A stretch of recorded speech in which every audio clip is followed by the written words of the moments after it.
You might be here because you want to find out how to run the best online Q&A session, or at least you want to collect some best practices for running online Q&A sessions.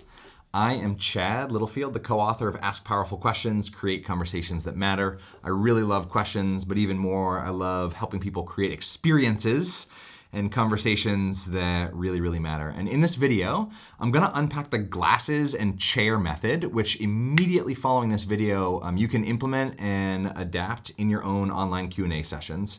This is perfectly applicable whether you have 10 or 12 people, like 10 or 12 CEOs in a CEO group, or whether you have 30 students in a classroom or 300 people at a virtual conference and you just had your main virtual stage keynote show up.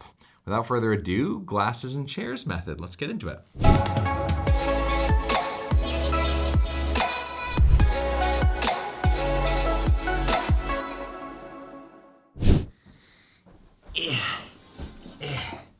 Okay. Whew. The chair method. Both the glasses and the chair method. It's a really simple, subtle secret to create a totally different atmosphere for your Q&A session. Because ideally, if you've ever attended any conference or been a part of either hosting a Q&A session or attended them, you know that they can be really awesome and they can be complete garbage. Right? So on one hand, you can have a Q&A where everybody has to line up in front of a microphone and ask their question, which really just turns into them nervously talking for 2 minutes about this time that they had this thing where they remembered this, right? Not necessarily useful. You want people to ask crisp, powerful questions that let the presenter, speaker, or panel respond with some brilliance and some wisdom and some insight that gets dumped on the rest of the group. And so to do that, I think you've got to create a different atmosphere. You've got to do something to increase people's psychological safety, because when people nervously ramble, it's partially because they're nervous. One of these methods I picked up by accident and just realized on accident, the chair method. And the other method I picked up from a lovely teacher and mentor named Matt Church, who I don't even know that he was intentionally sharing or teaching this. I just observed it in what he was doing. Matt's been voted the top professional speaker in Australia. He's this amazingly dynamic, ultra brilliant dude. And I was on a virtual workshop with him. And he's sharing all this ideas, and then he took a break and he could see that the chat was kind of filling up with questions. And because he needs glasses to read what was in the chat, he put on his glasses and looked at it. And I don't know if he even noticed this, but it was a really clever strategy, because what it did was basically say, hey everybody, I'm listening to you. I'm gonna take a break from sharing content, and I'm going to listen to you, which on an online Q&A session may look like reading questions. And so the glasses method is, whether you need glasses or not, develop some sort of symbol or cue that you are looking in and checking into the group's questions. And so this is really useful if you want to almost kind of embed a Q&A throughout. Right? So if you're doing a training, for example, for 2 hours, you might not want to hold questions for the last 10 minutes, right? Questions might come up as they arise. And in fact, by using this method, I might say at the beginning of the group to say, hey, at any point in time, anything that you're curious about or that you'd love to pause on and dive a little bit deeper into, turn on caps lock and type into the chat your question. And every handful of minutes, we're gonna take a little commercial break, and I'm gonna put on my glasses, or you might have a Q&A hat, or you might bring in your question answerer, some sort of visual cue to say, hey, I'm paying attention to you. Hang out for a minute while I am able to hear your questions. And even though that might take 15 seconds for you to read 5 questions, that's like 10 times faster than if you had 5 to 10 people verbally ask a question. And so you can run a very efficient online Q&A session in that way. That is the glasses method in short. Chair method. Now, you might have noticed as I'm like moving around, it's really important for me as somebody who is every single week on most days working with some of the coolest universities and organizations, leaders and educators, delivering virtual remote keynotes or workshops, it's really important for me to stand because a portion of your energy translates through the camera.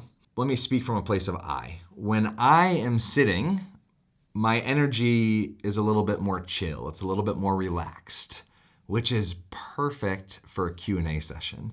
So I might facilitate my keynote, share all these stories, infuse energy into the group when I'm standing up presenting. And then at the end, I may even say to the group, hey, we've been together for 40 minutes. Your brains are probably on fire with all these ideas. You might have questions. You might be skeptical about some things. You might be really excited about others. You might want clarification on some things. And so I want to just open up this time for a little Ask Me Anything. And I will pull my chair from out of frame and have a seat. And it's a spinny chair.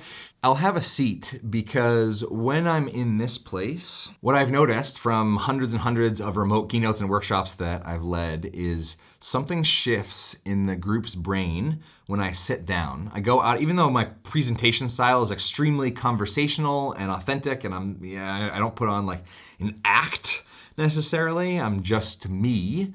But there's something when I sit down that's like, ooh, I kind of feel like I'm grabbing coffee with Chad. And I would say in an online Q&A session, it's even cooler because unlike if you're in a conference room with 1,000 people, and I'm like this little tiny pixel way far away from you, in Zoom, I'm right there, right? In a Q&A session, we might as well be in a one-on-one Zoom, a one-on-one conversation, even if I'm leading an online conference for the University of Nebraska for 350 people.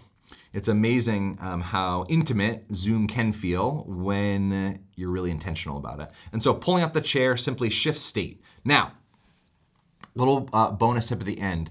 Your Q&A session should never, in my opinion, should never be the last thing that you do. The Q&A session should be the second to last thing. And so the beautiful aspect of the chair method is I'll pull up the chair, we'll do a Q&A for a little bit, and sometimes I even have a timer that goes off 5 minutes before the official closing, and I'll move the chair out of the way and say, beautiful, I know that there are some unanswered questions. I'm gonna send a video follow-up with some more resources, links to answers to some of the questions that we didn't get to in our time here. But right now I wanna end with a story, an activity, an exercise, something really intentional, right? So I might invite the group to popcorn out some closing statements or ahas that they had, or actions they're excited to take. Or I might invite the group to type one word in all caps that represents the energy they're leaving this session with. Some positive thing that invites the group's contribution to wrap up on a high note. Because Q&As are awesome, they're really, really fun, but they're typically a more relaxed conversational energy. And so personally, I want to leave the group on a high note because I want them to click end meeting or to log off or to switch into their next session if it's a virtual conference and feel like, holy smokes, that was amazing, right? That was so good. That's the sentiment I want to send people off. And so your Q&A should be the second to last thing that you do, and you've got to be really deliberate with your closing.